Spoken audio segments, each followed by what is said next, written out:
What happens when the quiet girl everyone ignores finally has enough? What you're about to hear will make you question everything you think you know about the kids sitting alone in your cafeteria. This is the story of Lily Martinez. And trust me, by the end of this, you'll never look at the wallflowers the same way again. Before we jump back in, tell us where you're tuning in from, and if this story touches you, make sure you're subscribed, because tomorrow, I've saved something extra special for you. The fluorescent lights of Riverside Valley High buzzed overhead as Lily Martinez pressed herself against her locker, hoping to disappear into the metal frame. At 17, she had perfected the art of invisibility, moving through the crowded hallways like a shadow that no one bothered to notice.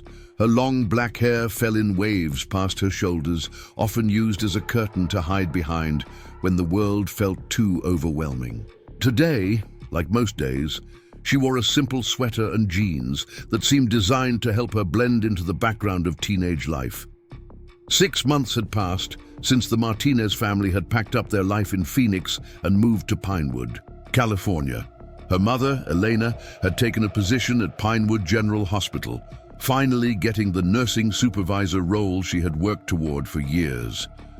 The move had been necessary, even exciting for the family, but for Lily, it meant starting over at a new school halfway through her junior year. While her older brother David had easily transitioned into his senior year and quickly found his place on the baseball team, Lily struggled to find where she belonged in the established social ecosystem of Riverside Valley High. The morning bell echoed through the corridors, and students began their familiar migration toward first-period classes. Lily gathered her books, careful not to make eye contact with anyone passing by. She had learned early in her time at Riverside Valley that invisibility was safer than attention, especially the wrong kind of attention. Her first period was AP, History with Mr. Davidson, a class she genuinely enjoyed, despite the fact that she rarely spoke up during discussions. She understood the material, often better than the students who dominated classroom conversations. But she had developed a preference for listening rather than participating. As she walked toward the history wing, Lily noticed the colorful posters that had appeared overnight, advertising the Spring Fling dance. The annual event was scheduled for Friday night, just 3 days away, and the excitement was palpable throughout the school. Groups of friends clustered around the advertisements, discussing dress plans and date arrangements with the kind of enthusiasm that made Lily feel like an outsider looking through a window at a party she would never be invited to attend. Madison Brooks stood at the center of one such cluster, her perfectly styled blonde hair catching the morning light as she gestured animatedly to her friends. At 18, Madison had the kind of effortless confidence that made her the unofficial queen of Riverside Valley High. She wore the school's dress code like a fashion statement, somehow making khaki pants and polo shirts look like designer wear. Her best friend, Chloe Williams, nodded along to every word Madison spoke, while Ryan Peterson, Madison's boyfriend and star of the basketball team, leaned against the lockers with the casual arrogance of someone who had never questioned his place in the world. Lily had been on Madison's radar since her second week at Riverside Valley, though not in the way any new student would hope. It had started with small things, the kinds of subtle cruelties that teenage girls had perfected over generations.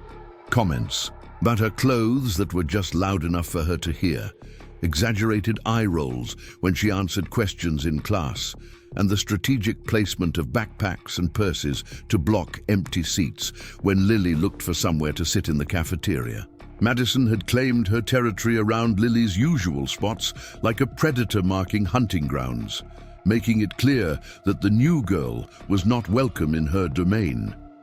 The harassment was psychological rather than physical, designed to isolate rather than injure, but it was effective nonetheless. Lily found herself eating lunch alone in the library, arriving early to classes to secure seats away from Madison's crew and taking longer routes through the school to avoid confrontations.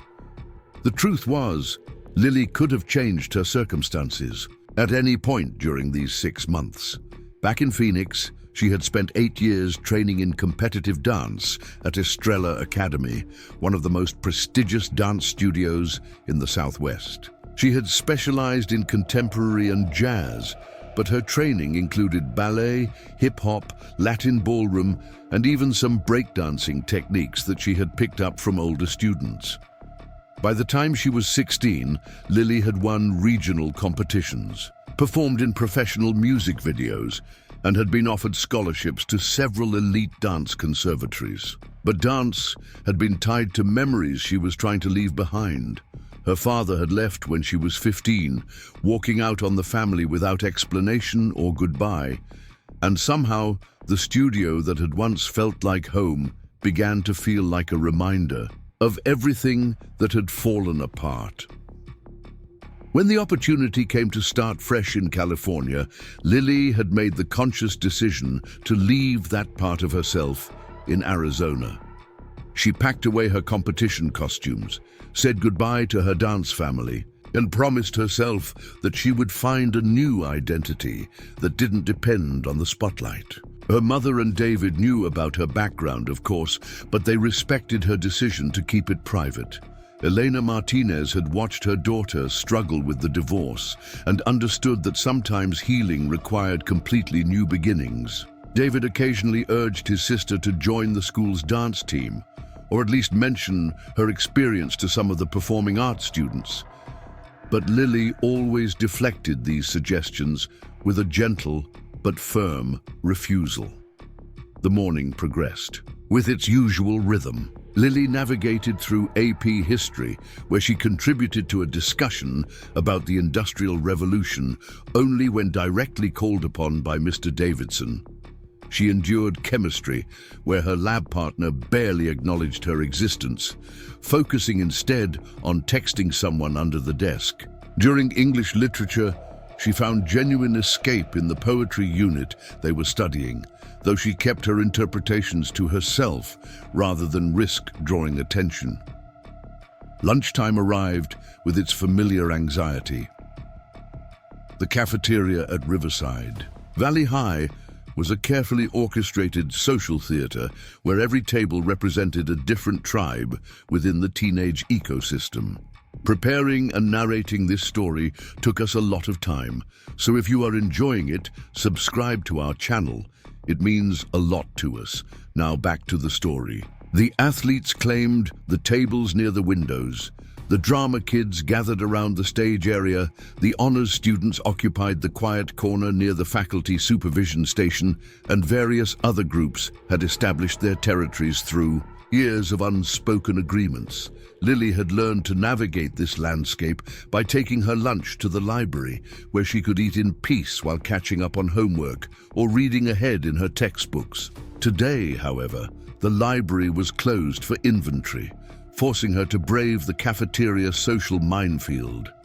She purchased a sandwich and bottled water from the lunch line and scanned the room for an empty table or at least a corner seat where she could eat quickly and leave. She spotted an available chair at the end of a table occupied by students she didn't recognize, mostly underclassmen who seemed absorbed in their own conversations. As she approached with her lunch tray, she noticed Emma Thompson sitting alone at a nearby table, reading a book while eating a salad.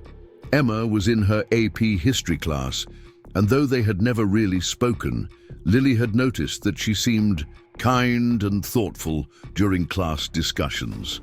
Before Lily could decide whether to approach Emma or settle for the unfamiliar table, she heard Madison's voice carry across the cafeteria with practiced projection designed to ensure maximum audience. Reach, the sound, made Lily's stomach clench with familiar dread, and she found herself frozen between tables, holding her lunch tray like a shield against whatever was coming. Madison had positioned herself strategically near the entrance to the food service area, ensuring that her performance would have the largest possible audience as students returned from the lunch line. Chloe and Ryan flanked her like supporting actors in a play they had rehearsed many times before. their expressions already arranged in anticipation of whatever entertainment Madison was about to provide. The target of Madison's attention was Jake Rodriguez, a quiet sophomore who had apparently committed the crime of accidentally bumping into Ryan while carrying his lunch tray. Jake was small for his age, with dark hair that fell into his eyes and the kind of nervous energy that made him an easy target for students looking to establish their dominance. He stood clutching his tray, which now held a sandwich that had been knocked askew during the collision, while ketchup from his French fries had splattered across his shirt. Madison's voice took on the tone of exaggerated concern that Lily had learned to recognize as particularly dangerous. She asked Jake if he was okay, if he needed help cleaning up, if he had trouble seeing where he was going. The questions were delivered with a smile that didn't reach her eyes, and each one was designed to draw more attention to Jake's obvious discomfort. Other students began to slow their movements, sensing the familiar rhythm of public humiliation that Madison orchestrated with such skill. Ryan joined the performance by asking Jake if he needed glasses, suggesting that maybe his parents couldn't afford eye exams, wondering aloud if this was why Jake always ate alone. Chloe contributed her signature laugh, a sound that had been weaponized to signal to other students when they should find something amusing. The audience was responding as expected, with some students openly staring while others pretended to be absorbed in their own conversations while clearly listening to every word. Lily watched this familiar theater unfold with a mixture of sympathy for Jake and relief that she was not the day's featured entertainment.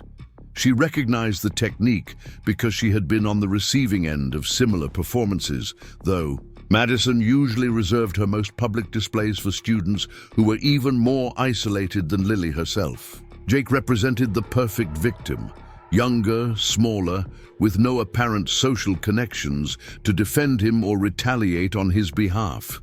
The situation escalated when Madison suggested that Jake should be more careful around people, that accidents like this could be dangerous if he bumped into the wrong person.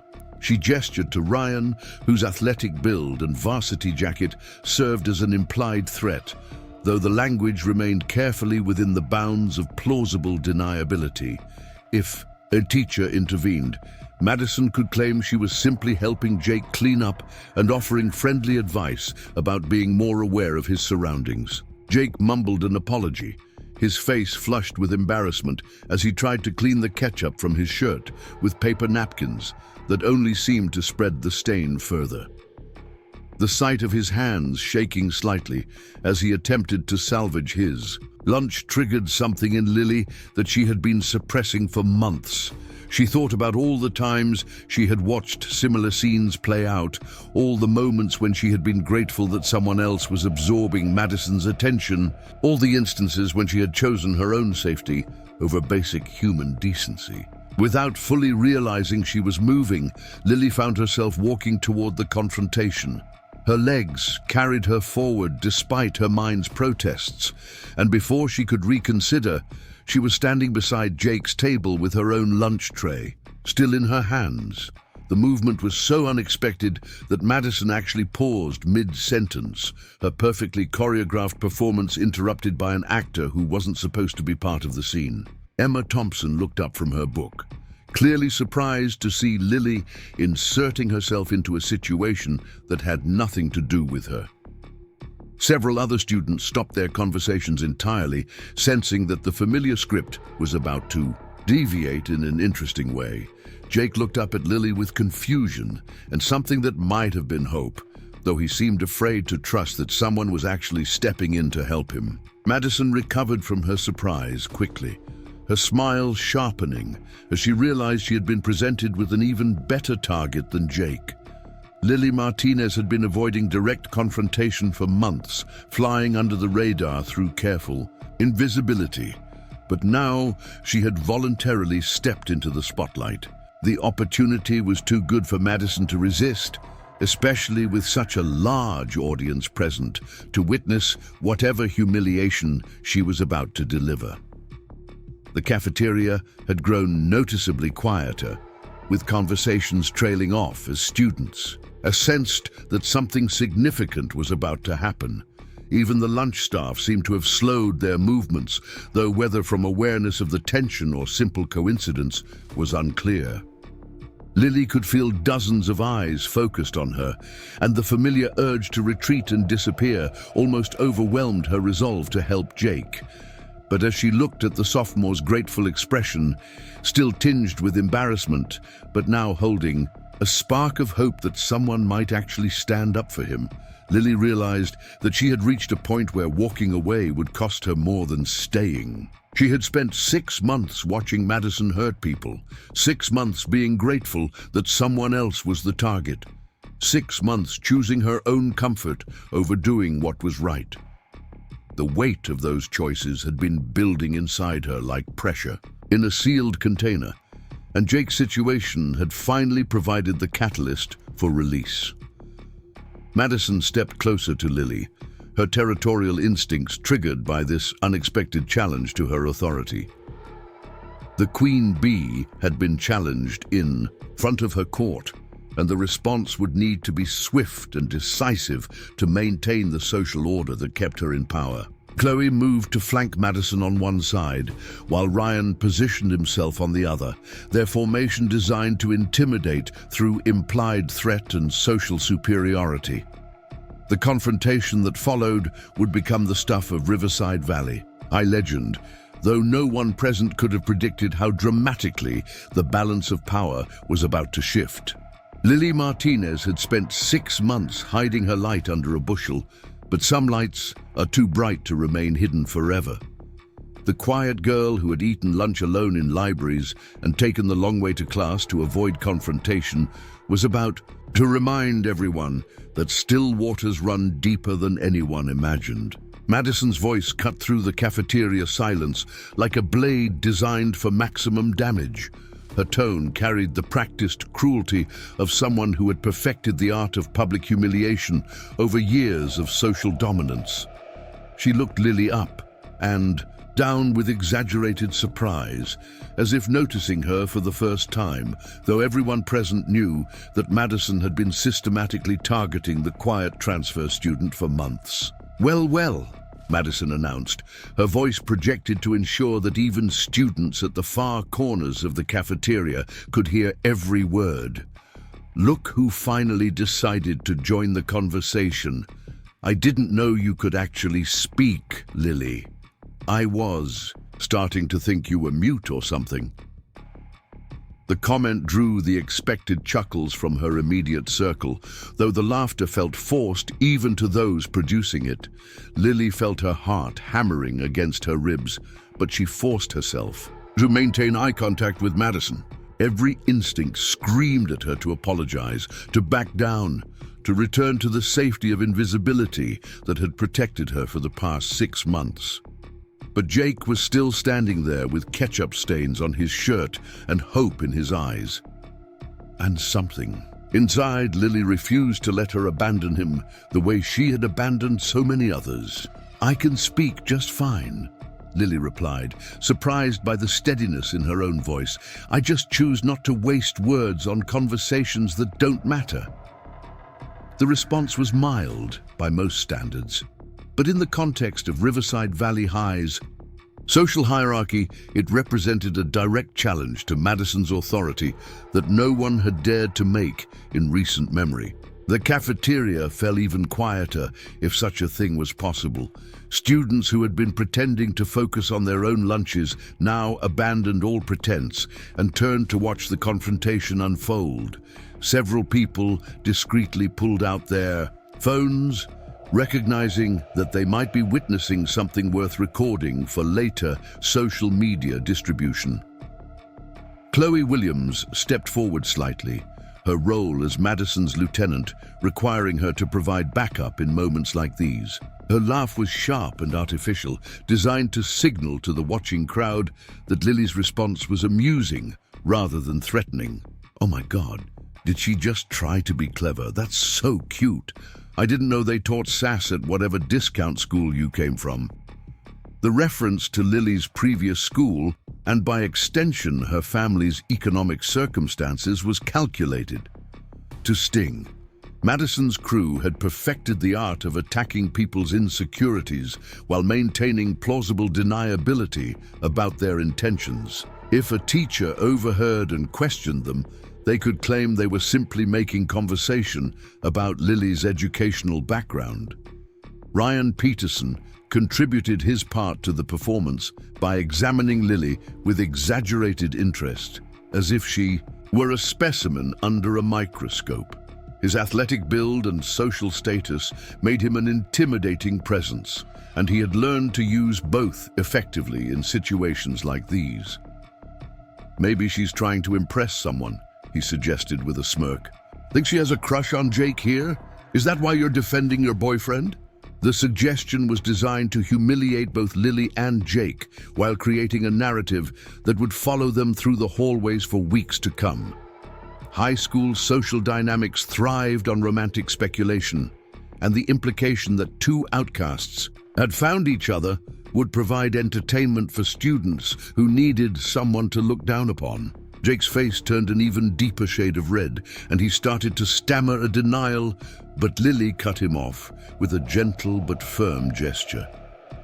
She had learned something important in that moment of challenge, something about the cost of silence and the weight of choosing safety over solidarity. The quiet girl, who had spent months perfecting the art of invisibility, was discovering that some things were worth being seen for. "Jake isn't my boyfriend," Lily said clearly, her voice carrying across the cafeteria with unexpected authority. "He's just someone who deserves to eat his lunch in peace without being harassed by people who have nothing better to do than pick on kids half their size." The words hung in the air like a challenge, more direct than anything Madison's crew was accustomed to facing. Madison's expression shifted from amused condescension to something harder and more dangerous. The quiet transfer student had just publicly called her a bully in front of half the school, using language that couldn't be misinterpreted or explained away. The social contract that governed Riverside Valley High's hierarchy required Madison to respond decisively, to put this upstart back in her place before other students got ideas about challenging the established order. "Excuse me." Madison's voice took on the tone of outraged innocence that she had perfected over years of practice. "I was just trying to help Jake clean up his mess. I didn't realize that made me a bully. Maybe you're projecting your own issues onto other people because you're too weird to make any real friends." The accusation was designed to isolate Lily further, to remind the watching crowd that she was an outsider with no social connections to defend her. Madison's strategy relied on making her targets feel alone and friendless, convinced that no one would come to their aid if they dared to fight back against her carefully orchestrated campaigns of harassment. But something unexpected happened. In that moment of calculated cruelty, Emma Thompson, who'd been reading silently at her nearby table, closed her book and stood up. Her movement was quiet but deliberate, and when she walked over to stand beside Lily, the gesture carried more weight than any words could have conveyed. Emma wasn't part of Madison's social circle, but she wasn't a complete outcast either, and her decision to align herself with Lily sent ripples through the watching crowd. "Actually," Emma said, her voice calm but clear, "Lily does have friends, people who appreciate that she's kind and smart and doesn't need to tear others down to feel good about herself." The statement was delivered without drama or anger, which somehow made it more powerful than any emotional outburst would have been. Madison's carefully constructed narrative began to crack around the edges. The story she had been telling about Lily as the friendless weirdo became harder to maintain when other students were voluntarily standing with her. The social dynamics that Madison had spent years learning to manipulate were shifting in ways she hadn't anticipated, and her usual tactics were proving less effective than expected. Other students began to take notice of the unusual alliance forming in the center of the cafeteria. A few kids from the honors table looked up from their conversation with expressions of interest rather than the usual resigned acceptance of Madison's social theater. Even some of the athletes seemed to be paying closer attention, though whether from curiosity or concern was difficult to determine. Madison realized that the situation was spiraling beyond her control, and she made the decision to escalate rather than retreat. In her experience, overwhelming force was the best response to unexpected resistance, and she had learned that most people would back down when faced with the full weight of her social influence and willingness to cross lines that others wouldn't dare approach. "Oh, how sweet," Madison said, her tone dripping with false sentiment. "The charity cases are banding together. That's really touching. But here's the thing about charity. It only works when people actually want to help you. Emma's just feeling sorry for you because she knows what it's like to be a loser who doesn't fit in anywhere." The attack on Emma was calculated to break up the alliance by making it costly for anyone to support Lily. Madison's strategy relied on making examples of people who dared to challenge her, ensuring that future potential allies would think twice before stepping forward. She had used similar tactics successfully for years, isolating her targets by making it clear that supporting them would result in becoming targets themselves. But Emma didn't step back or apologize or try to minimize her involvement. Instead, she looked Madison directly in the eyes with the kind of steady calm that comes from having nothing left to lose. "You know what, Madison? I'd rather be a loser who stands up for people than someone who gets her kicks from hurting kids who can't." "Right back. At least I can sleep at night knowing I'm not a coward who only picks on people smaller than me." The word coward hung in the air like a bomb that had just detonated. No one had ever dared to use such direct language in describing Madison's behavior, and the accusation struck at the heart of her carefully maintained image as the confident Queen of Riverside Valley High. The watching students seemed to collectively hold their breath, waiting to see how Madison would respond to such an unprecedented challenge to her authority. Lily watched the confrontation escalate with a mixture of gratitude for Emma's support and growing concern about the consequences that would follow. She had seen what Madison was capable of when her authority was threatened, and she knew that both she and Emma had just painted targets on their backs that would last for the remainder of the school year. But there was something liberating about finally standing up, about choosing principle over safety, about discovering that she wasn't as alone as she had believed. Madison's face flushed with anger, and for a moment her carefully maintained mask of cool superiority slipped enough to reveal the insecurity and rage that drove her need to dominate others. She stepped closer to Emma, invading her personal space in a way designed to intimidate through implied physical threat, though she was careful to avoid any contact that might result in official disciplinary action. "You have no idea what you just started," Madison hissed, her voice low enough that only Emma, Lily, and their immediate circle could hear the words. "I will make your life hell. Both of you. You think you're so brave standing up to me? Let's see how brave you feel when nobody wants to sit with you, when teachers stop calling on you, when everyone in this school knows exactly what kind of freaks you really are."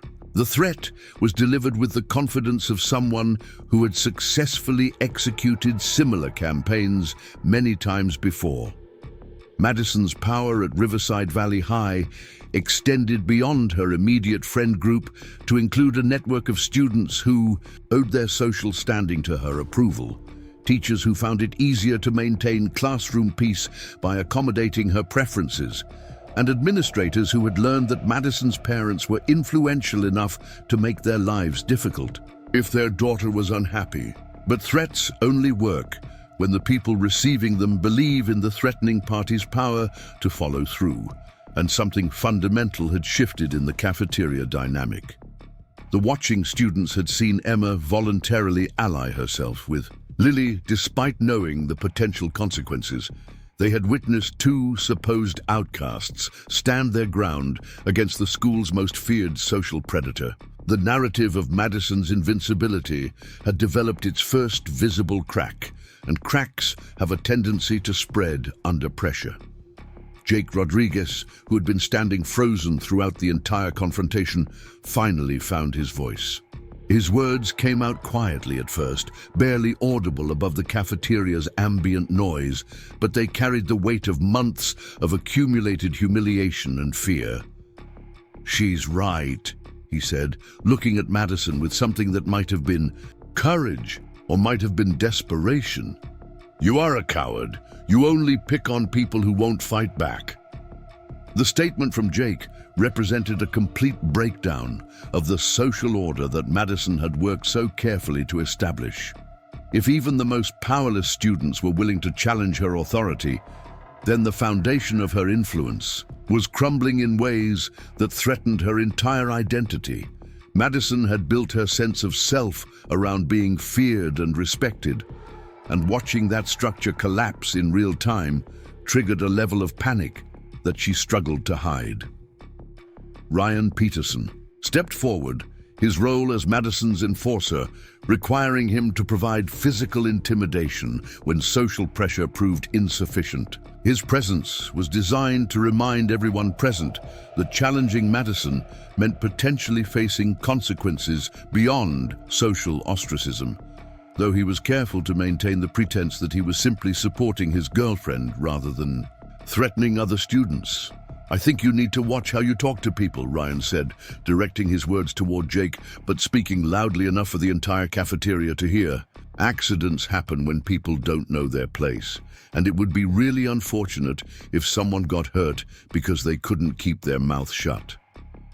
The threat was barely disguised, but it was delivered in language that provided plausible deniability if any adults questioned Ryan's intentions. He had learned from Madison's example that the most effective intimidation stayed just within the bounds of what could be explained away as concern or friendly advice, even when everyone present understood the true meaning behind the words. But instead of backing down, Jake stood up straighter, drawing strength from Lily and Emma's example. The sophomore, who had been apologizing for existing just minutes earlier, was discovering that solidarity could be contagious, that courage was sometimes easier to find when you realized you weren't facing the darkness alone. "Are you threatening me?" Jake asked, his voice carrying clearly across the now silent cafeteria. The question was simple and direct, forcing Ryan to either admit his intentions or back down from the implied threat. Either response would represent a loss of face for Madison's crew, demonstrating that their usual tactics were no longer as effective as they had been. The confrontation had reached a tipping point where retreat was no longer possible for either side. Madison's social empire depended on her ability to make examples of students who challenged her authority, while Lily, Emma, and Jake had committed themselves to a course of resistance that required them to see it through to whatever conclusion awaited. The watching students seemed to sense that they were witnessing something historic, a moment that would be remembered and discussed long after the immediate participants had graduated and moved on with their lives. Madison made the decision to escalate one final time, choosing to cross a line that she had previously avoided in public settings. Her frustration at losing control of the situation, combined with her panic at seeing her carefully constructed authority challenged so directly, drove her to abandon the subtle, psychological warfare that had been her trademark in favor of something more direct and potentially more damaging. "You know what your problem is," Madison announced, her voice rising to ensure maximum audience participation. "All of you. You're so desperate to feel special that you've convinced yourselves that being weird and pathetic makes you interesting. But here's the reality check. Nobody cares about your little sob stories. Nobody wants to be your friend. And pretending to stand up to me doesn't change the fact that you're all losers who will never matter to anyone." The words were designed to cut as deeply as possible, to attack not just the students' actions, but their fundamental sense of self-worth. Madison had learned that the most effective attacks targeted people's deepest insecurities, and she was pulling out every weapon in her considerable arsenal to regain control of a situation that had spiraled far beyond her expectations. But instead of the crushing defeat she was expecting to see in her targets' faces, Madison found herself looking at something she had never encountered before in her years of social warfare. Lily Martinez was smiling, not the nervous, apologetic expression that Madison was accustomed to seeing from her victims, but a genuine smile that seemed to contain secrets that Madison couldn't begin to understand. "You're absolutely right about one thing," Lily said, her voice carrying across the cafeteria with a confidence that surprised everyone present, including herself. "Nobody here knows what makes me special, but that's about to change." The challenge hung in the air like electricity before a storm. Madison's face had gone pale beneath her carefully applied makeup, and for the first time in her reign as Riverside Valley High's social monarch, she appeared genuinely uncertain about how to proceed. The script she had followed for years of successful intimidation campaigns offered no guidance for dealing with someone who not only refused to back down, but was actively escalating the confrontation into territory she had never encountered. Lily stepped away from the table where Jake still stood with his ketchup-stained shirt, moving toward the center of the cafeteria where the lunch tables formed a natural clearing. Her movements had a different quality now, a fluid precision that students were noticing for the first time despite having walked past her in hallways for months. The invisible girl, who had perfected the art of taking up as little space as possible, was now commanding attention with every step. "You can't be serious," Chloe said, her voice carrying a note of panic that she couldn't quite suppress.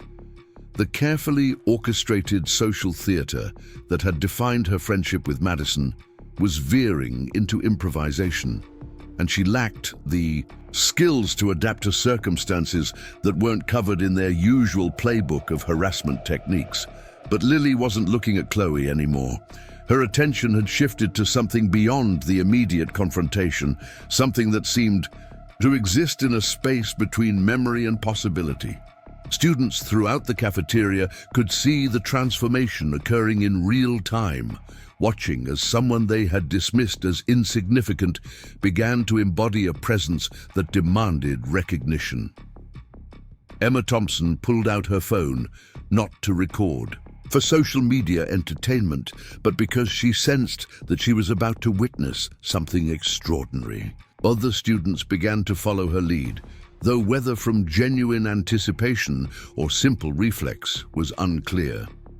The phones that came out weren't wielded as weapons of humiliation, but as tools for documenting what everyone present seemed to understand would be a defining moment in Riverside Valley High's social history. "There's no music," Ryan pointed out, grasping for any practical objection that might derail whatever Lily was planning. His role as Madison's enforcer had always involved physical intimidation and social pressure, tactics that proved useless against someone who was no longer afraid of the consequences of being noticed.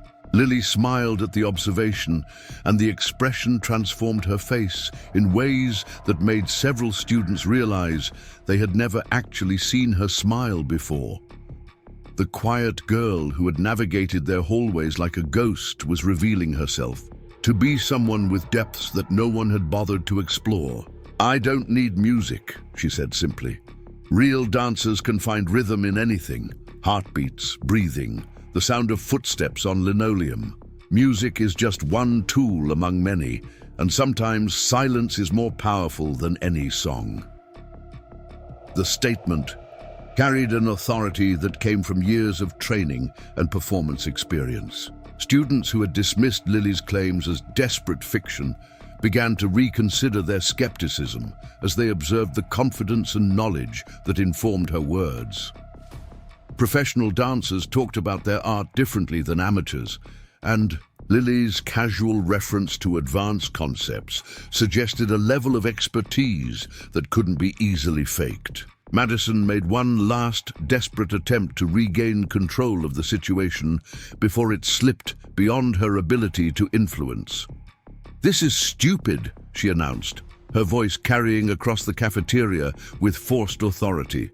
"Nobody wants to watch some weird girl embarrass herself by pretending to be something she's not. Let's just go."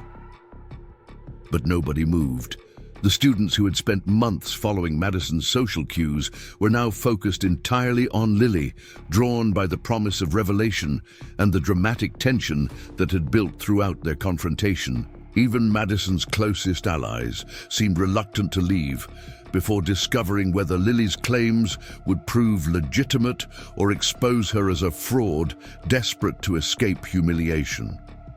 The cafeteria staff had stopped their cleanup activities entirely, recognizing that something significant was occurring among the students. Mrs. Patterson, the lunch supervisor, stood near the kitchen entrance with an expression of curiosity rather than concern, as if she too sensed that intervention would rob everyone present of an important experience.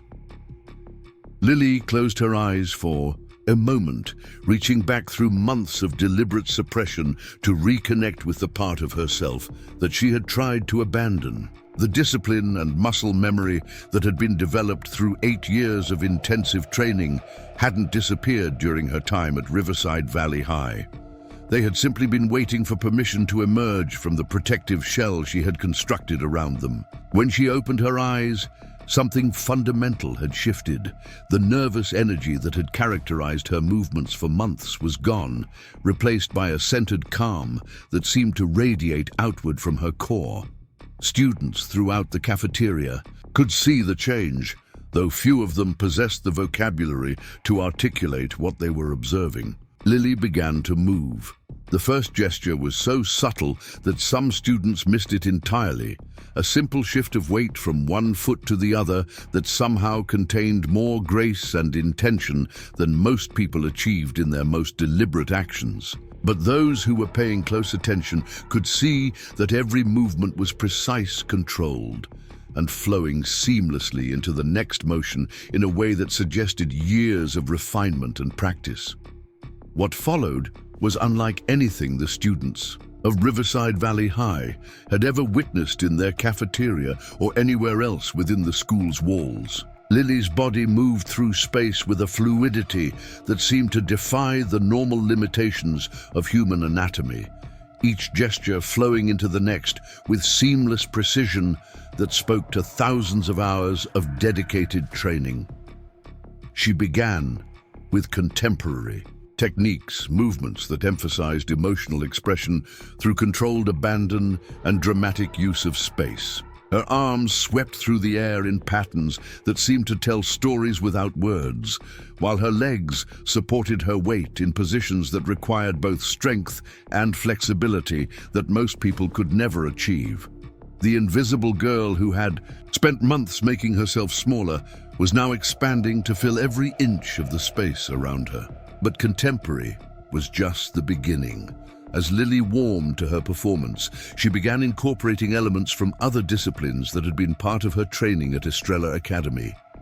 Jazz techniques brought sharp isolations and dynamic changes, in rhythm that made her movements pop with energy and attitude. Ballet positions demonstrated the classical foundation that underlied all of her other skills, with perfect lines and turnout that spoke to years of dedicated practice at the bar. The transformation was so complete that several students began looking around the cafeteria as if searching for the quiet transfer student they thought they knew, unable to reconcile the confident performer in front of them with the invisible girl who had eaten lunch alone for months. Lily's movements commanded attention in ways that had nothing to do with social hierarchy or manufactured drama, and everything to do with genuine skill and artistic expression. Emma found herself holding her breath as she watched Lily transition into what appeared to be Latin ballroom techniques, movements that required a different kind of control and precision than the contemporary work that had preceded them. Even without a partner, Lily's body suggested the presence of someone else through the way she moved through space, creating the illusion of interaction and response that spoke to advanced training in partnered dance forms. Jake Rodriguez watched, with amazement that bordered on disbelief, his ketchup-stained shirt forgotten as he witnessed the girl who had defended him reveal herself to be someone with extraordinary abilities. The sophomore who had been apologizing for his existence just minutes earlier was now seeing what genuine confidence looked like, and the example was inspiring him to stand straighter and take up more space than he had ever felt entitled to claim.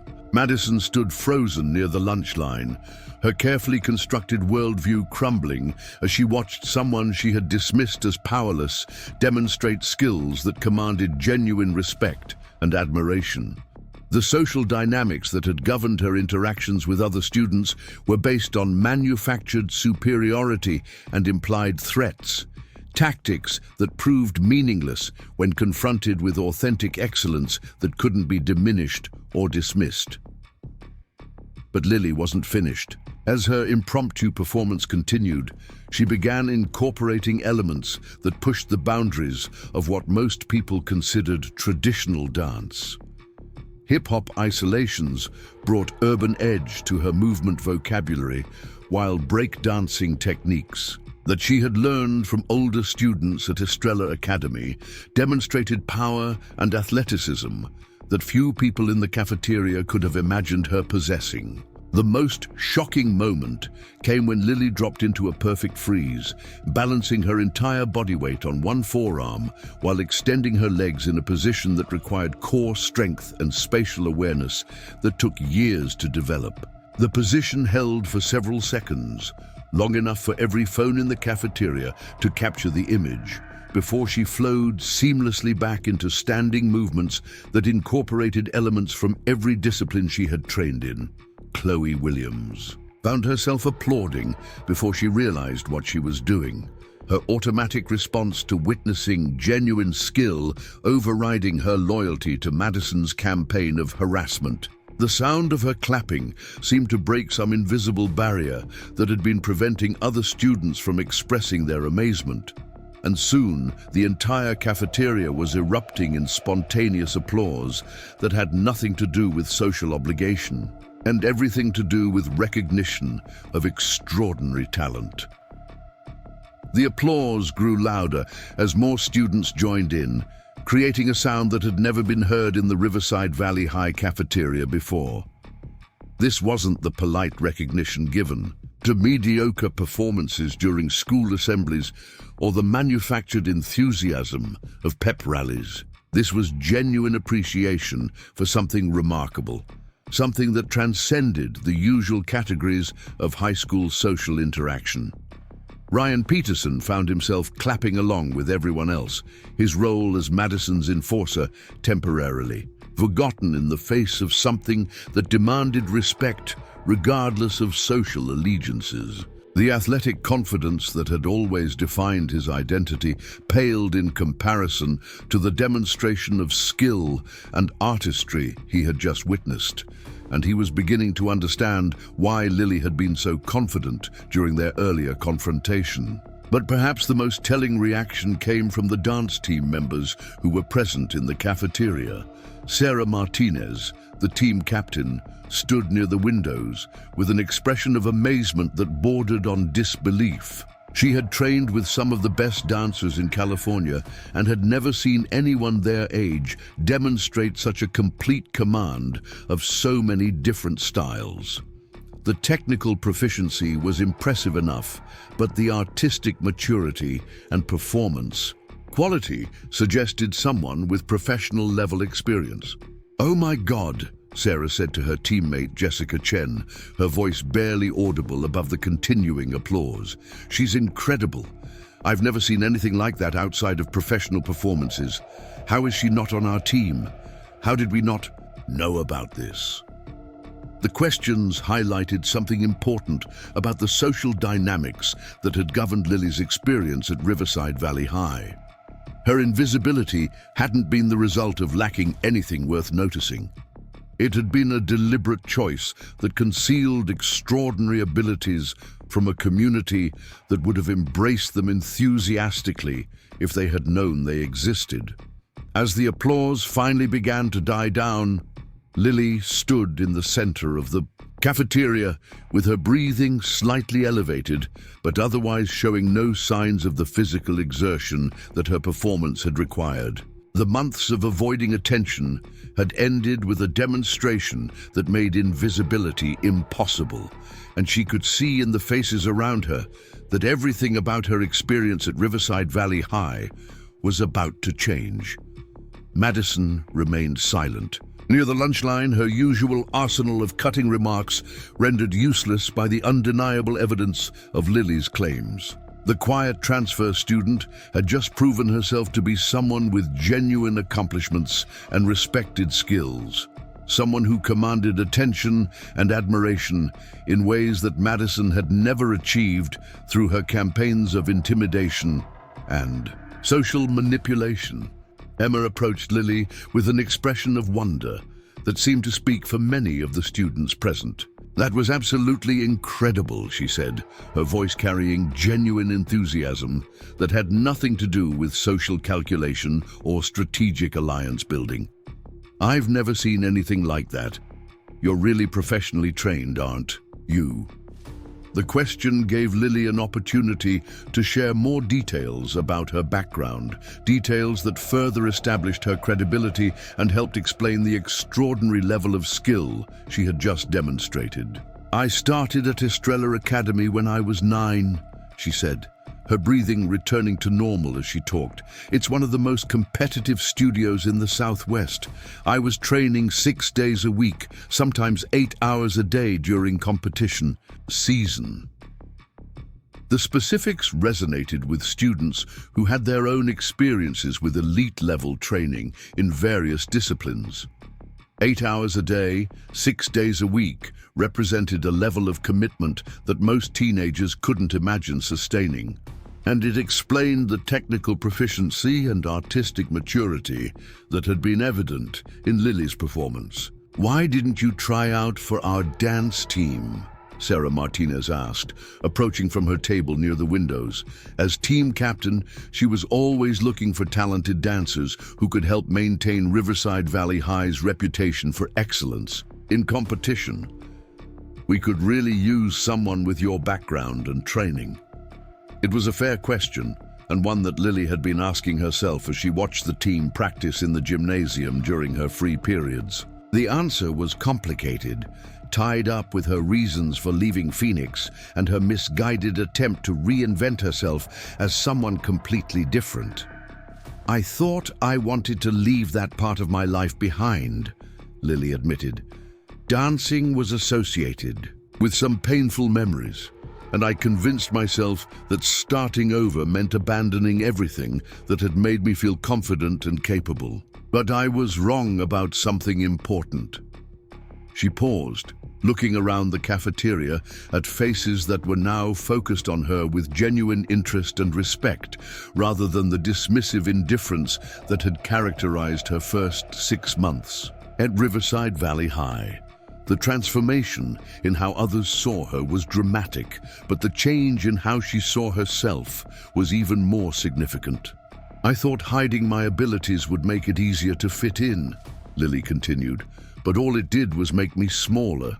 Real confidence doesn't come from pretending to be less than you are. It comes from embracing your talents and using them to make the world a little bit better." The statement carried weight that extended beyond dance or even the immediate circumstances of their cafeteria confrontation. Many of the students present had their own experiences with hiding aspects of themselves that they thought might make them targets for ridicule or exclusion, and Lily's example was forcing them to reconsider the wisdom of such strategies. Jake Rodriguez stepped forward, his confidence visibly increased by everything that had transpired since Lily first came to his defense. "So what happens now?" he asked. "I mean, after what just happened, everything's going to be different, right?" The question highlighted something that everyone present seemed to understand intuitively.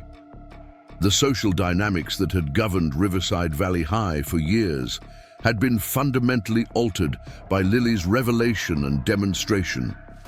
The quiet transfer student who had been dismissed as an easy target had revealed herself to be someone with extraordinary abilities and unshakable confidence, someone who couldn't be ignored or intimidated. But perhaps more importantly, Lily's example had demonstrated something powerful about the cost of silence and the value of standing up for what was right. Her decision to defend Jake had triggered a chain of events that revealed hidden depths, not just in herself, but in other students who had found the courage to speak up and take sides in ways that challenged the established order. Madison finally found her voice, though the words that emerged lacked the authority and venom that had characterized her earlier attacks. "Fine," she said, her voice barely carrying across the now quiet cafeteria. "So you can dance. That doesn't change anything about what kind of person you are." But even Madison seemed to recognize that her words rang hollow. The demonstration they had all witnessed had changed everything about how Lily was perceived at Riverside Valley High, and by extension had altered the balance of power that Madison had worked so carefully to establish and maintain. The quiet girl who had absorbed months of harassment without fighting back had revealed herself to be someone who chose restraint rather than having weakness imposed upon her. Lily looked directly at Madison for the first time since her performance ended, and her expression carried no trace of the fear or uncertainty that had characterized their previous interactions. "You're right that it doesn't change what kind of person I am," she said calmly. "I'm still someone who believes in standing up for people who need help. I'm still someone who thinks kindness is more important than popularity. And I'm still someone who won't let bullies convince other people that they're worthless." The words carried a finality that seemed to close the door on one chapter of Lily's experience at Riverside Valley High, while opening another that held possibilities she was only beginning to understand. The spring fling dance was still 3 days away, but everything about how she anticipated that event had changed during the course of a single lunch period. As students began to disperse back to their usual tables or head toward their next classes, the conversations that followed were unlike anything that typically occurred in the aftermath of cafeteria drama. Instead of gossip about who had won or lost the confrontation, students were talking about Lily's incredible performance, about the courage it had taken for Emma and Jake to stand up to Madison, and about their own experiences with hiding talents, or abilities that they thought might make them different. The quiet transfer student who had spent 6 months perfecting the art of invisibility had reminded everyone that some people choose to fade into the background, not because they lack the ability to command attention, but because they understand the responsibility that comes with being seen. And when someone with real talent and genuine character decides to step into the spotlight, the results can illuminate far more than just their own capabilities. The 3 days following the cafeteria incident passed in a blur of unprecedented attention for Lily Martinez. Word of her impromptu performance had spread throughout Riverside Valley High with the velocity that only teenage gossip could achieve.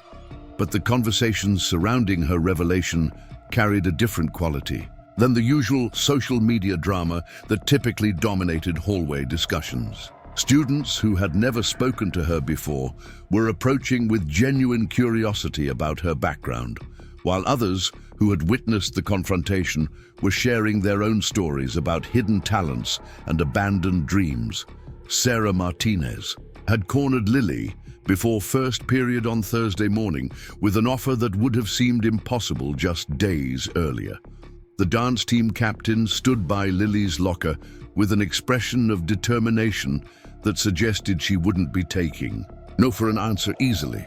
Her usually perfect ponytail was slightly disheveled, as if she had been running through the hallways searching for someone, and her dance team warm-up jacket was unzipped to reveal a t-shirt promoting their upcoming Spring Fling performance. I've been thinking about what you said yesterday, Sarah began, without preamble, her words tumbling over each other in her excitement. About how you thought hiding your abilities would make it easier to fit in. I understand that completely, but I also think you're selling yourself short about what fitting in actually means around here. Lily adjusted her backpack strap, still unused to being the focus of such intense attention from someone who moved in the upper echelons of Riverside Valley High's social hierarchy. The dance team occupied a unique position in the school's ecosystem, respected for their athletic achievements and artistic abilities while maintaining friendships across different social groups that usually remained rigidly separated. "What do you mean?" Lily asked, though part of her suspected where the conversation was heading. She had seen the way Sarah's eyes had lit up during her cafeteria performance, recognizing not just technical skill, but the kind of artistic maturity that could elevate an already successful team to championship levels. Sarah pulled out her phone and scrolled through what appeared to be competition videos from previous seasons. "Look at this," she said, angling the screen so Lily could see footage of the team's performance at the state championships. "We're good, really good, but we're missing something that could take us from good to extraordinary. We're missing someone with your kind of training and performance experience." The video showed a technically proficient routine that demonstrated the high level of skill that had made Riverside Valley High's dance team legendary throughout California. The choreography was complex and demanding, requiring both individual excellence and seamless group coordination that spoke to months of dedicated practice and preparation. But Sarah was right that something intangible was missing, some spark of artistic brilliance that could transform technical competence into genuine artistry. "The Spring Fling performance tomorrow night is traditionally when we debut our competition routine for the school community," Sarah continued, her voice gaining momentum as she outlined her vision. "It's a huge deal. Packed gymnasium, parents and alumni in attendance, local media coverage, but more than that, it's when we show everyone who we really are as artists and athletes." Lily found herself drawn into Sarah's enthusiasm despite her reservations about stepping back into the dance world that she had abandoned in Phoenix. The competitive fire that had driven her to excel at Estrella Academy was still burning beneath the surface, temporarily banked but not extinguished by her months of deliberate invisibility. "I appreciate the offer," Lily said carefully, "but I haven't trained consistently in 6 months. I don't know if I'm in performance shape, and I definitely don't know your choreography or your team's style. Tomorrow night seems like a really short timeline for something so important." But Sarah had anticipated these objections and had spent the previous evening developing a proposal that addressed each of Lily's concerns while maximizing the potential impact of her participation. "That's the beautiful thing about real talent," she explained. "It doesn't disappear just because you stop using it for a while. And I'm not suggesting you learn our entire routine overnight. I'm suggesting something much more powerful." She paused for dramatic effect, clearly having rehearsed this conversation in her mind multiple times. "I want you to choreograph and perform a solo piece that showcases everything you can do. Something that demonstrates the level of artistry that our team aspires to achieve. Something that shows the entire school what 8 years of professional training actually looks like when it's unleashed." The proposal was both terrifying and exhilarating in ways that Lily hadn't experienced since her final competition in Phoenix. The thought of stepping onto a stage in front of hundreds of people, of opening herself up to judgment and criticism from an audience that included students who had dismissed her for months, triggered every anxiety that had driven her to embrace invisibility in the first place. But there was something else stirring beneath the fear, something that felt like coming home after a long journey through unfamiliar territory.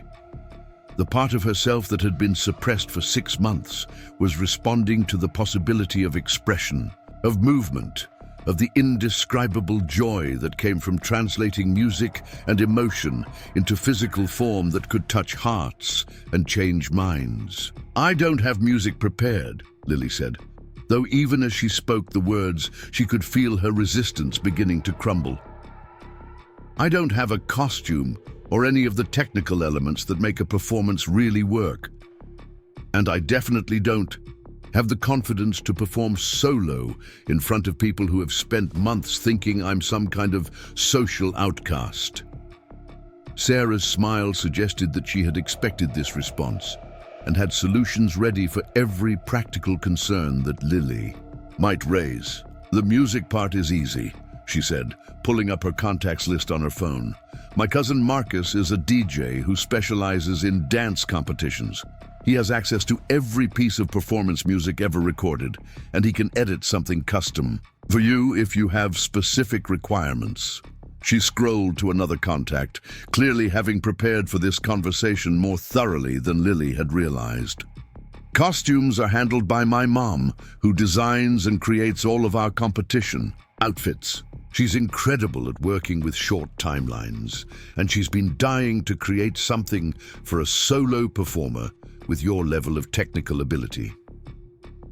The practical obstacles that Lily had raised were being systematically eliminated, leaving only the deeper fears and insecurities that had driven her decision to abandon dance in the first place. Sarah seemed to sense this shift in the conversation and adjusted her approach accordingly, moving from logistics to the emotional core of what she was proposing.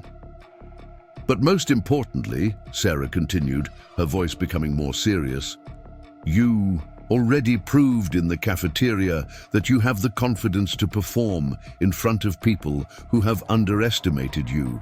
The difference is that tomorrow night, instead of defending yourself against harassment, you'll be sharing something beautiful with people who are ready to appreciate it." The conversation was interrupted by the warning bell for first period, but Sarah pressed a piece of paper into Lily's hand before hurrying toward her AP biology class. The note contained her phone number along with a simple message. "The offer stands until tonight at 8 p.m. Whatever you decide, thank you for reminding me why I fell in love with dance in the first place." Throughout the day, Lily found herself thinking about Sarah's proposal with an intensity that surprised her.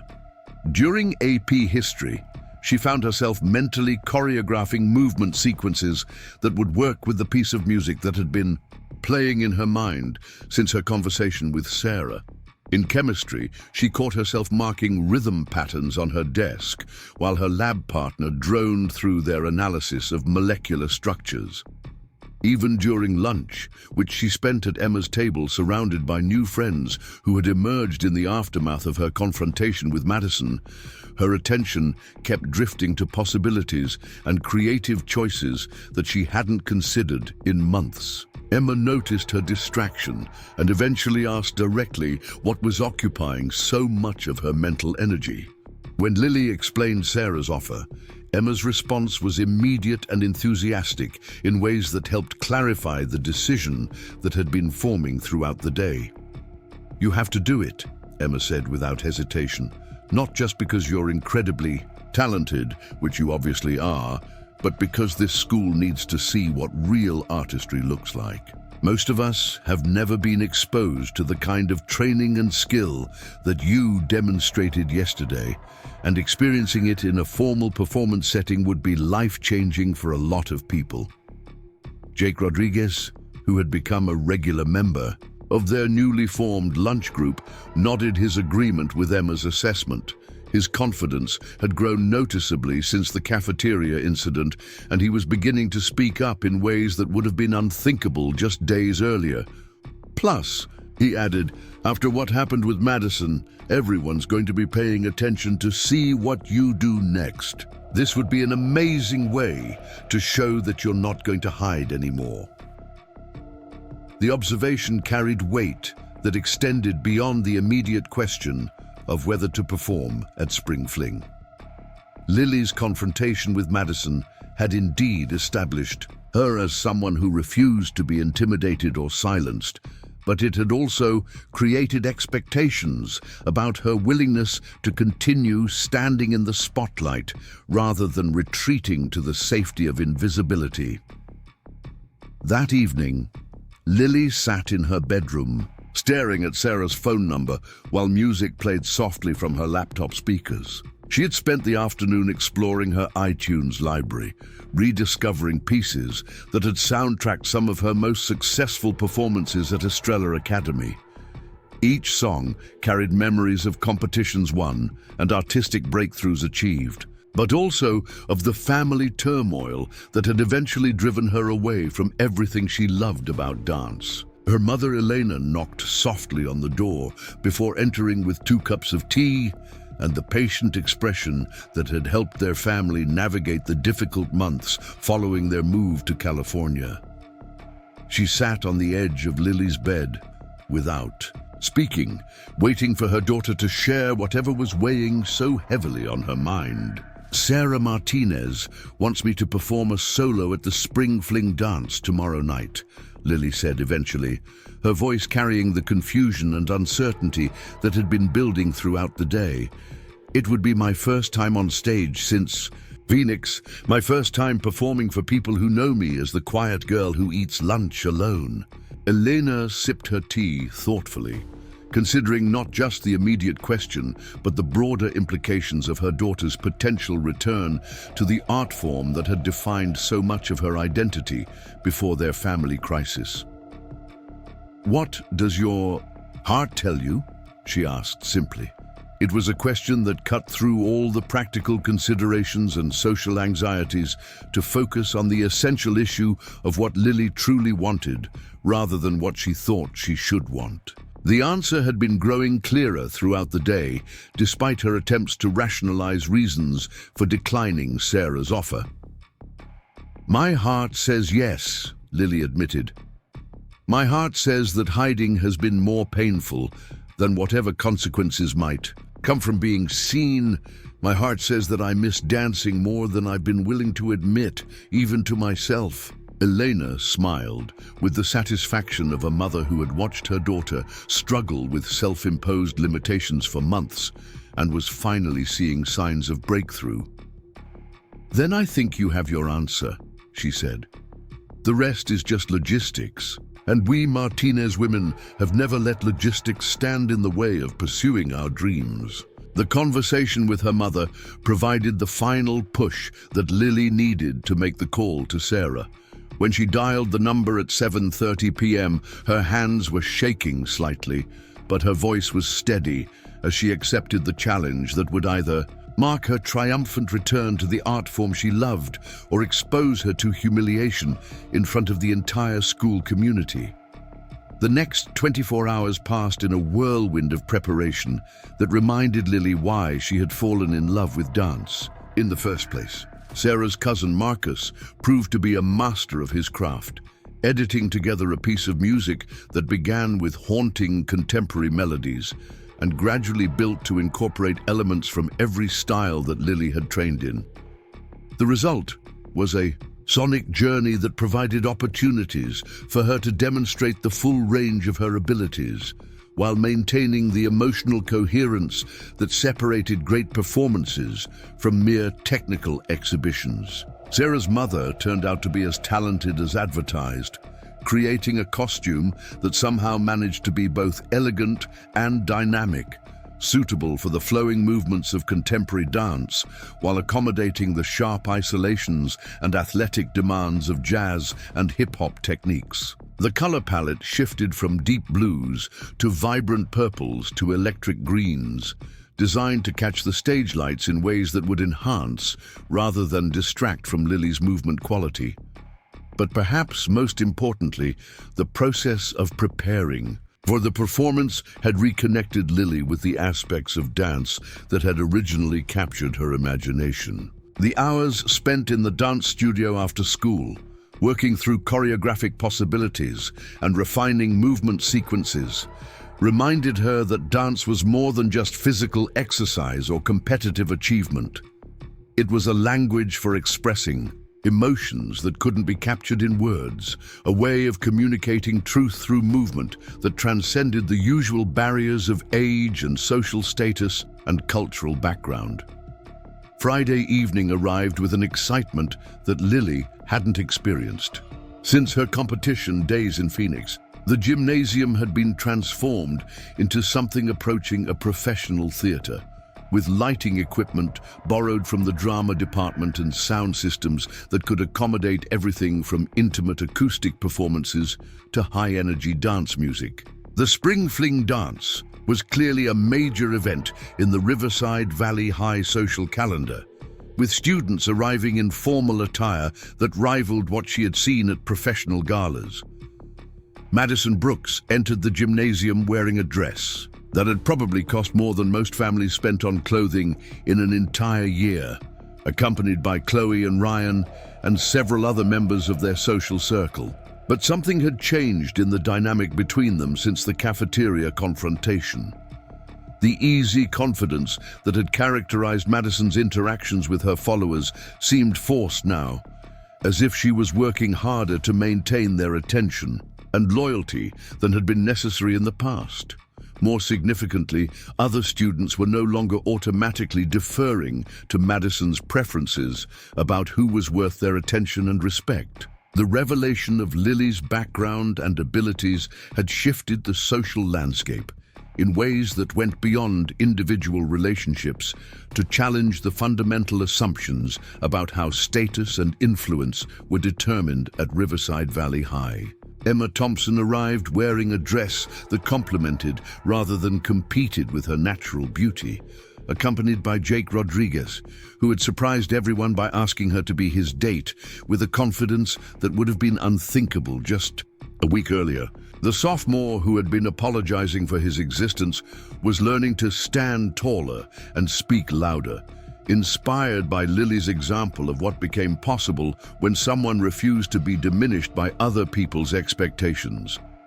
The evening began with the traditional elements of any high school dance: photographs, socializing, and carefully choreographed interactions between couples and friend groups that would be remembered and discussed for years to come. But everyone present seemed aware that something special was planned for later in the evening, something that had generated more anticipation and speculation than the usual spring fling entertainment. When Sarah Martinez took the microphone at 9 o'clock, the gymnasium fell silent, with an attention that spoke to the reputation that the dance team had built through years of excellence. Her introduction was brief but effective, acknowledging the tradition of debuting competition routines at Spring Fling, while hinting that this year's program would include something unprecedented in the school's history. The dance team's performance was everything that Lily had expected, based on their reputation and Sarah's description of their abilities. The routine was technically demanding and artistically sophisticated, showcasing individual talents within a group framework that required precise timing and seamless coordination. The audience responded with enthusiasm that reflected genuine appreciation for the level of skill and preparation that had been required to achieve such excellence. But as impressive as the team performance was, everyone present seemed aware that it was a prelude to something even more significant. When Sarah returned to the microphone after the team had taken their bows, the gymnasium fell into a silence that carried anticipation rather than mere politeness. "This year," Sarah announced, "we have something special planned for our Spring Fling audience, something that represents not just technical excellence, but the kind of artistry that inspires us to push beyond what we thought was possible. Please welcome Lily Martinez, who will be performing a solo piece that showcases 8 years of professional training and the courage to share her gift with all of us." The introduction triggered an eruption of applause that surprised Lily with its volume and enthusiasm. Students who had dismissed her as the weird, quiet girl were now cheering her appearance with genuine excitement, while others who had witnessed Her cafeteria performance were clearly anticipating a demonstration that would exceed even their elevated expectations. As Lily walked onto the makeshift stage that had been constructed in the center of the gymnasium, she felt the familiar combination of nervousness and excitement that had preceded her best performances at Estrella Academy. The faces looking up at her included Madison and her crew, Emma and Jake, Sarah and the dance team, and hundreds of other students who were about to see her as she truly was for the first time.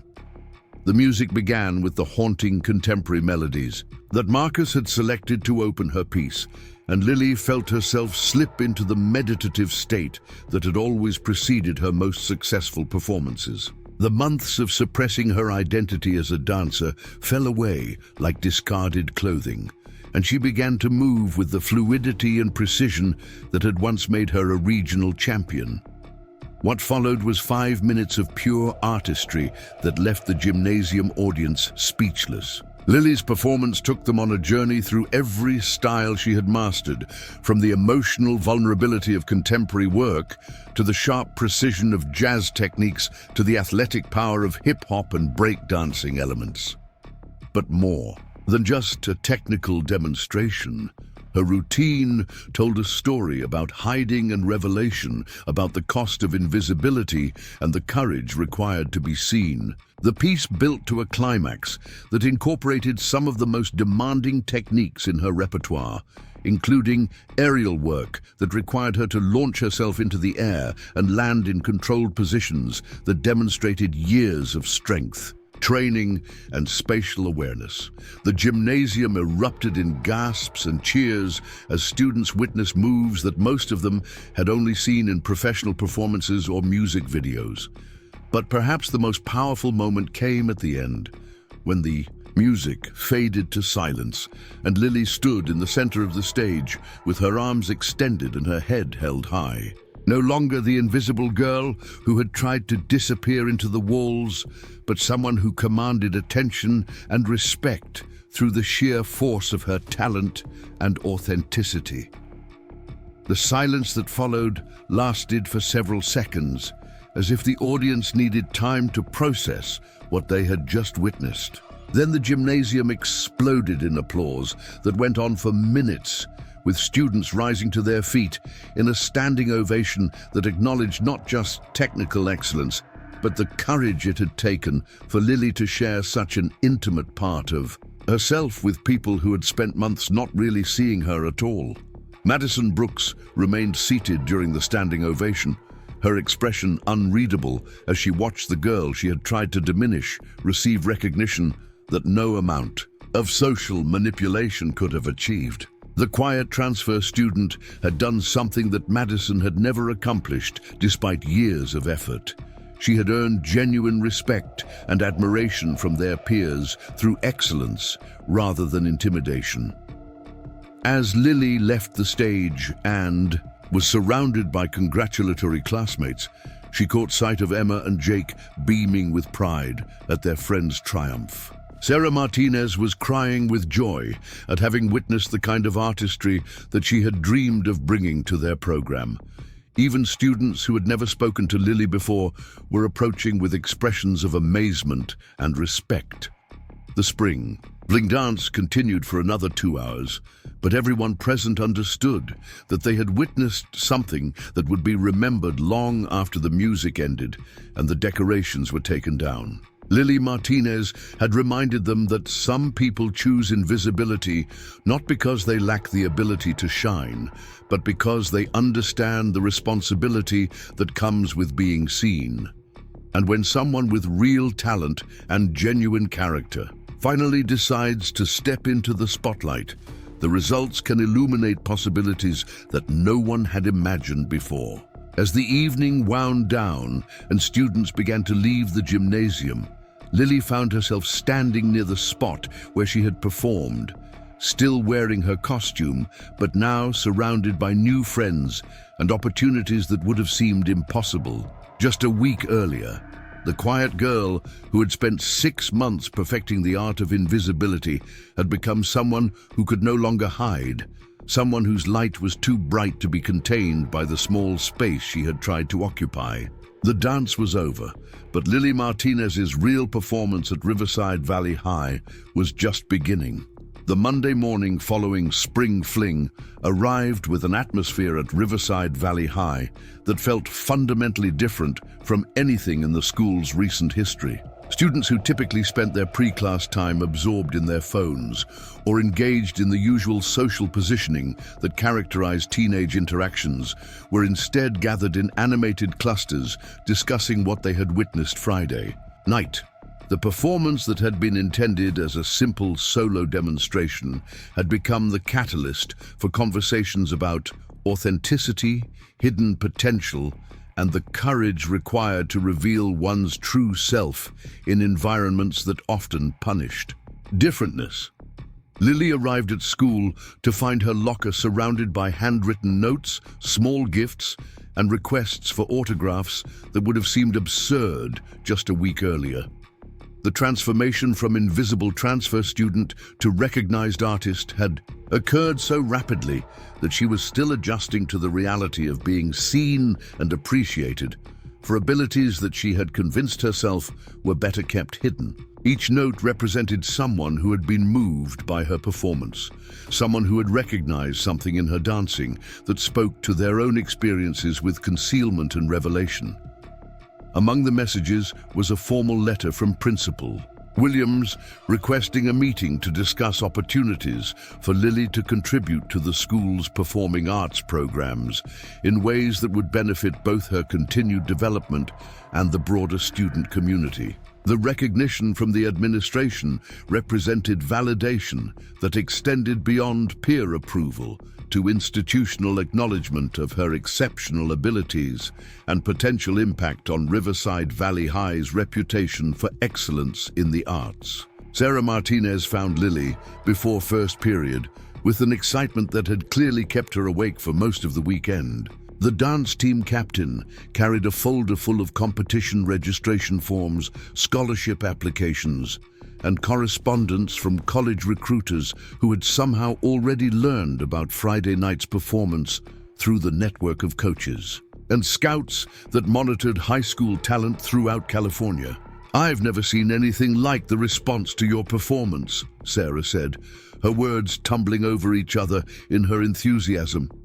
"My phone has been ringing non-stop with calls from people who want to know more about you, about your training, about your plans for the future. 3 different college programs have already expressed interest in offering you scholarships, and we haven't even submitted any formal applications yet." The folder that Sarah handed to Lily contained opportunities that would have seemed impossible to imagine during her months of deliberate invisibility. Elite dance programs that typically recruited only from the most prestigious academies were expressing interest in someone who had been eating lunch alone in libraries just days earlier.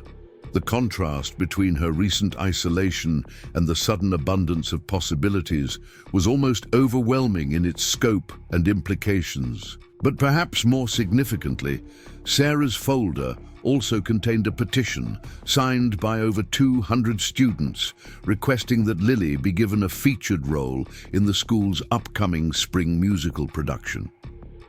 The petition had been organized by Emma Thompson and Jake Rodriguez, who had spent their weekend reaching out to classmates across every social group and academic level to demonstrate the breadth of support for recognizing Lily's contributions to their community.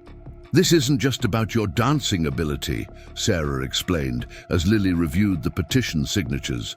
"Although that's obviously extraordinary, this is about what you've shown all of us about the cost of hiding who we really are. Your example has inspired people to reconsider their own choices about authenticity and courage in ways that go far beyond performing arts." The observation highlighted something that Lily was beginning to understand about the impact of her decision to reveal her background and abilities. Her confrontation with Madison had been primarily about standing up to bullying and defending someone who needed support. Her spring fling performance had been about sharing her artistic gifts with a community that was ready to appreciate them. But the combination of these actions had created something larger and more significant than either individual gesture could have achieved alone.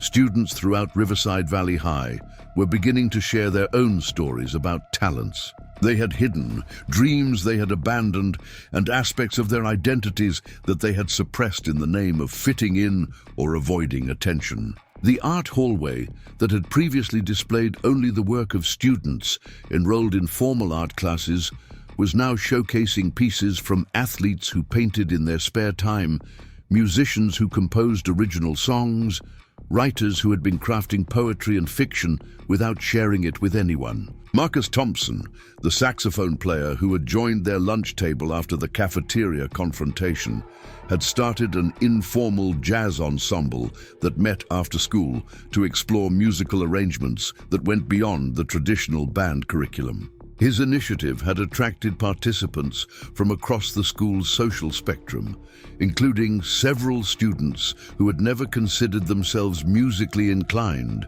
but were discovering hidden aptitudes when given permission to experiment and take creative risks. Even Jake Rodriguez had found the courage to submit a short story to the school's literary magazine, something he'd been wanting to do since freshman year, but had never felt confident enough to attempt. His piece dealt with themes of isolation and belonging that resonated with many readers who recognized their own experiences in his honest portrayal of teenage struggles with identity and acceptance. The ripple effects of Lily's example were visible throughout the school community, but perhaps nowhere more dramatically than in the gradual dissolution of the rigid social hierarchies that had previously governed student interactions. The clear boundaries between athletes and artists, honor students and practical learners, popular kids and outcasts were becoming more permeable as students discovered shared interests and mutual respect that transcended the artificial categories that had defined their relationships for years. Madison Brooks found herself in the unfamiliar position of having to navigate a social landscape that no longer automatically deferred to her preferences and priorities.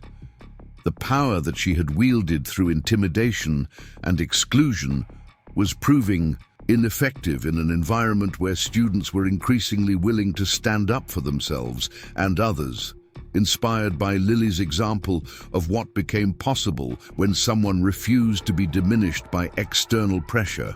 The change in Madison's circumstances became most apparent during lunch on Tuesday, when she arrived at her usual table to find that several of her regular companions had chosen to sit elsewhere.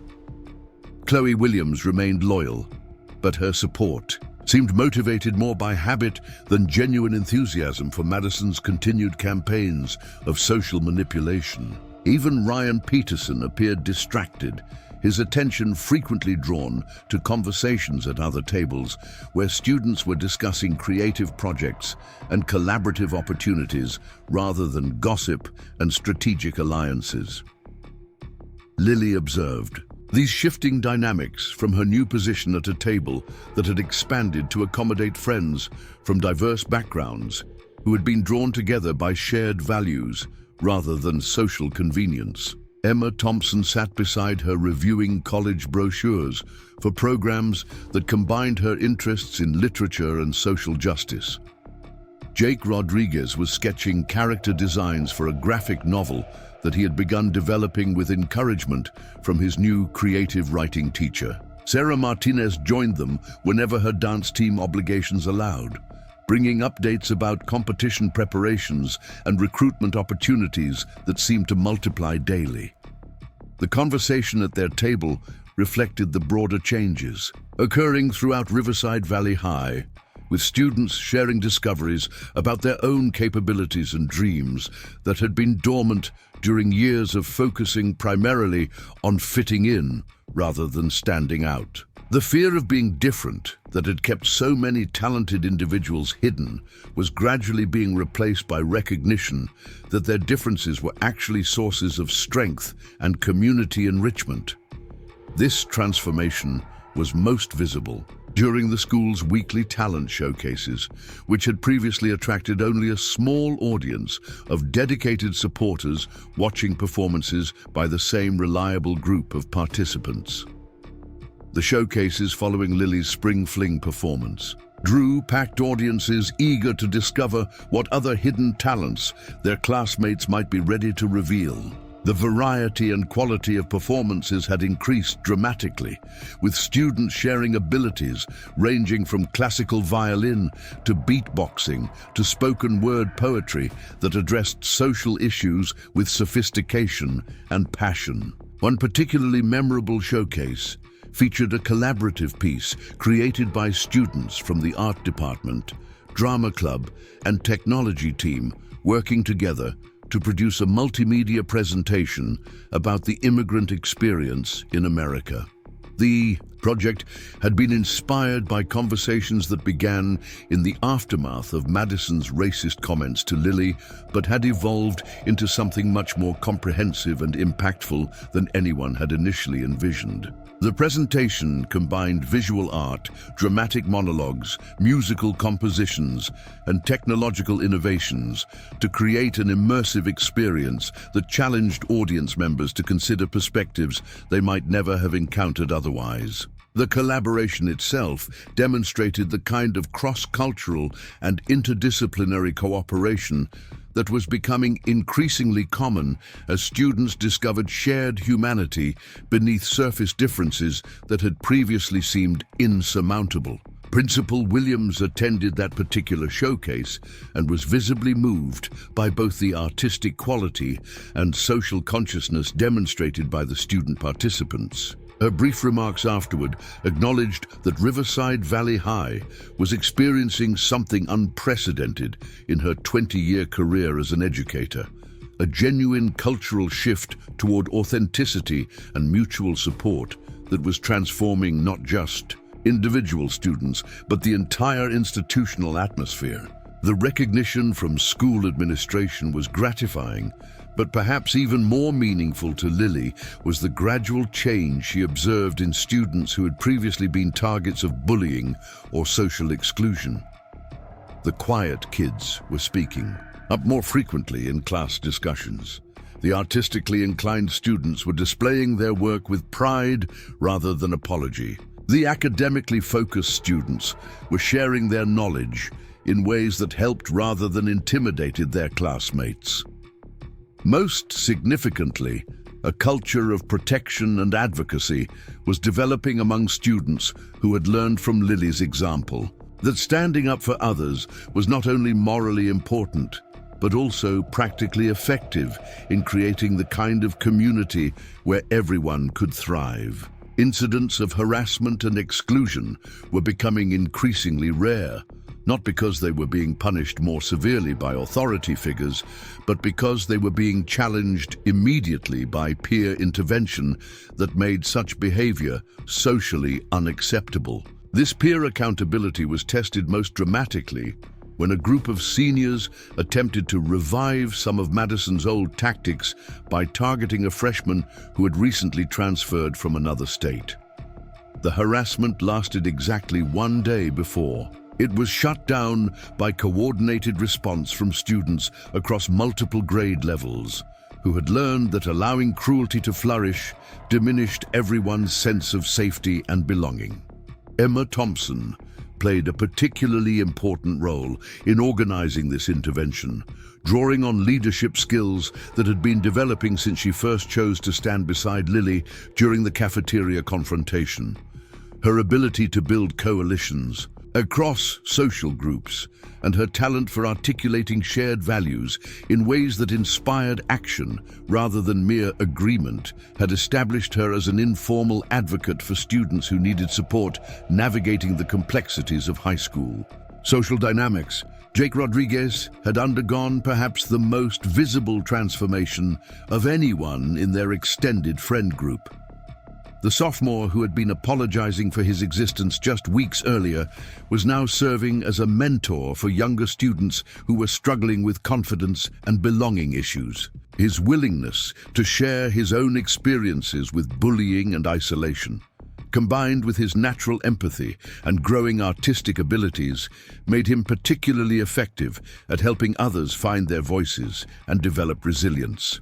The spring musical auditions provided another opportunity for the school community to witness the ongoing effects of the cultural transformation that had begun with Lily's revelation. Students who had never considered participating in theatrical productions were discovering interests and abilities in singing, acting, and technical theater that expanded both their individual horizons and the overall talent pool available for the production.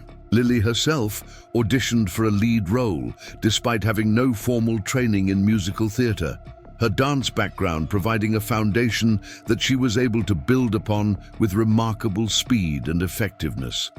Her audition performance demonstrated the same combination of technical skill and emotional authenticity that had made her spring fling solo so memorable, adapted now to serve dramatic narrative requirements rather than pure artistic expression. The casting decisions announced the following week reflected the diversity of talent that had emerged from the school's changing cultural environment. Lead roles went to students from various social backgrounds and academic tracks, selected based on their abilities and potential contributions, rather than their previous visibility or social connections. The supporting ensemble included participants ranging from experienced theatre veterans to complete newcomers who were eager to learn and contribute their unique perspectives to the collaborative process. Rehearsals for the spring musical became a laboratory for the kind of inclusive, supportive community that was developing throughout Riverside Valley High.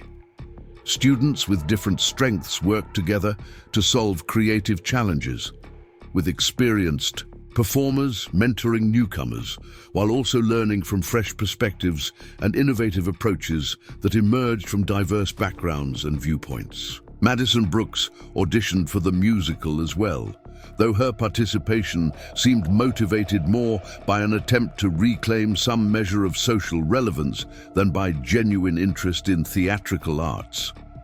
Her audition was technically competent, but lacked the passion and authenticity that characterized most of the other performances, and she was cast in a minor ensemble role that reflected both her abilities and her diminished influence within the school community. The experience of working together in rehearsals provided an opportunity for Madison to interact with classmates in a context that emphasized collaboration rather than competition, contribution rather than domination. The process was clearly challenging for someone accustomed to defining her worth through her ability to control and exclude others, but there were signs that she was beginning to develop a more sustainable and healthy approach to relationships and self-definition. Chloe Williams chose not to audition for the musical, but she did join the technical crew responsible for costumes and makeup, discovering a talent for design and a satisfaction in supporting others' creative expressions that she had never experienced.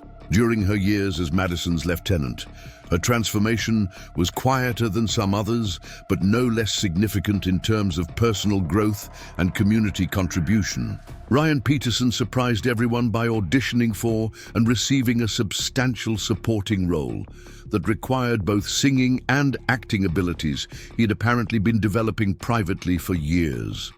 His participation in the musical revealed dimensions of his personality that had been hidden beneath his identity as Madison's boyfriend and enforcer, dimensions that made him more interesting and likable than anyone had previously realized. The rehearsal process became a kind of social laboratory where students were discovering that their previous assumptions about each other had been based on limited information and artificial categories, rather than genuine understanding of individual personalities and potential.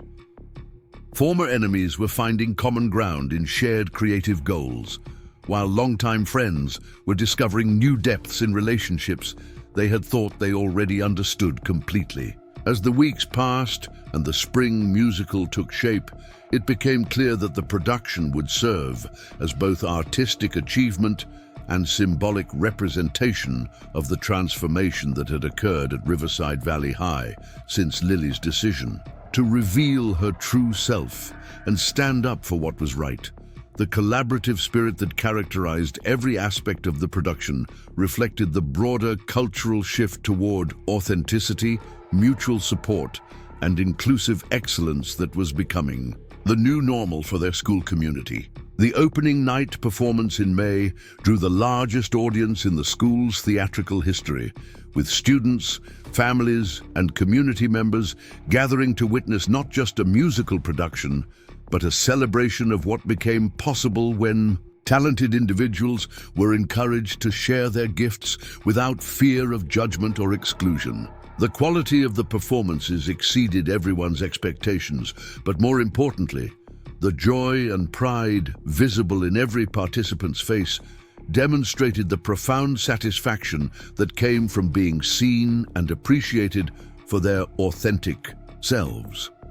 Lily's performance in the lead role was met with standing ovations that lasted several minutes, but she insisted on sharing her curtain call recognition with the entire cast and crew, emphasizing that their collective achievement had been made possible by everyone's willingness to contribute their unique strengths to a shared vision. Her gesture reflected the leadership style that had emerged during her transformation from invisible transfer student to recognized artist and advocate. Leadership based on empowerment rather than domination, inclusion rather than exclusion. The success of the spring musical provided a fitting culmination to a year that had fundamentally changed not just individual students' lives, but the entire culture of Riverside Valley High. As students prepared for final exams and summer break, conversations throughout the school reflected pride in what they had accomplished together and excitement about continuing their growth and collaboration in the years ahead. Madison Brooks approached Lily after the final performance with an expression that seemed to combine regret, respect, and something that might have been gratitude. Their conversation was brief and private, but observers noted that it concluded with a handshake that appeared genuine rather than perfunctory, suggesting that even the most entrenched conflicts could be resolved when people were willing to acknowledge their mistakes and commit to better choices. As Lily cleaned out her locker on the last day of school, she reflected on the journey that had brought her from isolated newcomer to recognized leader and artist. The notes and gifts that had accumulated throughout the spring represented relationships and opportunities that would have seemed impossible during her first months at Riverside Valley High. But they also represented something more significant, proof that hiding one's light served no one, and that sharing authentic gifts with the world created possibilities that benefited entire communities. Emma Thompson and Jake Rodriguez joined her at her locker, their friendship having deepened throughout the year into something that would clearly last well beyond high school. Their conversation touched on summer plans, college applications, and shared dreams, but also on their gratitude for having found each other and learned together what it meant to choose courage over comfort, authenticity over approval. Sarah Martinez stopped by with news that 3 of the college programs that had been recruiting Lily were prepared to offer full scholarships that would allow her to continue developing her artistic abilities while pursuing academic interests that could prepare her for careers in arts education or therapy.